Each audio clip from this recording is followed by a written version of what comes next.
Hi friends, வணக்கம். இன்றைக்கி நம்ம வீடியோவில் சிகப்பரிசி புட்டு தான் எப்படி செய்கிறதுன்னு பார்க்க போகிறோம். 2 விதமாக நம்ம செய்ய போகிறோம். வாங்க எப்படி செய்யலான்னு பார்த்துடலாம்.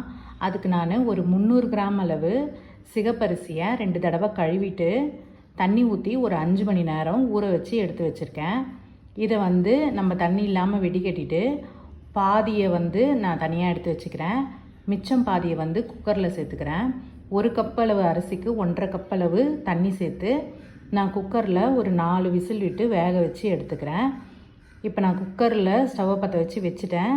இது 4 விசில் வர்றதுக்குள்ளே நம்ம மிச்சம் பாதி எடுத்து வச்சோம் இல்லையா, அதை ஒரு காட்டன் துணியில் தண்ணிலாம் இல்லாமல் வெடிகட்டிட்டு நம்ம அப்படியே ஆற வச்சுக்கலாம்.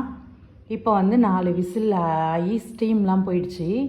இப்போ இதை எடுத்து ஓப்பன் பண்ணி பார்க்கலாம். இங்கே பாருங்கள், தண்ணி 1 கப்புக்கு 1.5 கப்பு கரெக்டாக இருந்தது. இதில் தண்ணி எதுவுமே இல்லை, சூப்பராக பூ மாதிரி வெந்துடுச்சு.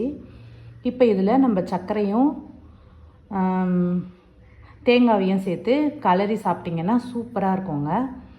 இன்னொரு டைப் இப்போ நம்ம ஆற வச்சுருந்தோம் இல்லையா, அந்த இதுவை நம்ம நல்லா தண்ணி இல்லாமல் ஆறுனதுக்கப்புறம் நான் வேறு தட்டில் மாற்றி எடுத்து வச்சுருக்கேன். ஈரம் இல்லாமல் இருக்குது பாருங்கள். இதை நம்ம மிக்ஸி ஜாரில் சேர்த்து அரைச்சி எடுத்துக்கலாம்.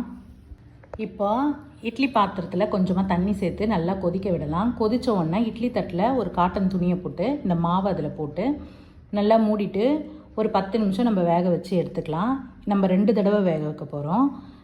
இப்போது 10 நிமிஷம் வேக வச்சு எடுத்துகிட்டு ஒரு தட்டில் மாற்றிட்டு நம்ம ஒரு 1/4 டம்ளர் தண்ணியில் ஒரு தேவையான அளவு உப்பு சேர்த்து நல்லா கலந்து விட்டுட்டு, இதில் வேக வச்ச மாவு கட்டி கட்டியாக இருக்கும். அதை நம்ம கையில் உடச்சி விட்டுட்டு நம்ம இந்த உப்பு தண்ணியை தெளித்து கொஞ்சம் கொஞ்சமாக தெளித்து நல்லா பிசைஞ்சு விட்டுக்கலாம்.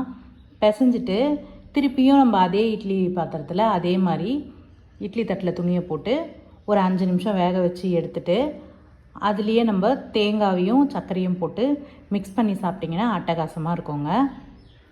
நீங்கள் இந்த மாதிரி 2 தடவை வேக வைக்கிறதுனால பூ மாதிரி சாப்பிடும்போது மெத்துன்னு சாஃப்டாக சூப்பராக இருக்கும்.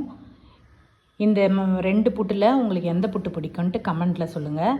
இந்த வீடியோ பிடிச்சிருந்தால் லைக் பண்ணுங்கள், ஷேர் பண்ணுங்கள், கமெண்ட் பண்ணுங்கள். இடிச்ச மிளகு சேனலை சப்ஸ்கிரைப் பண்ணுங்கள் ஃப்ரெண்ட்ஸ்.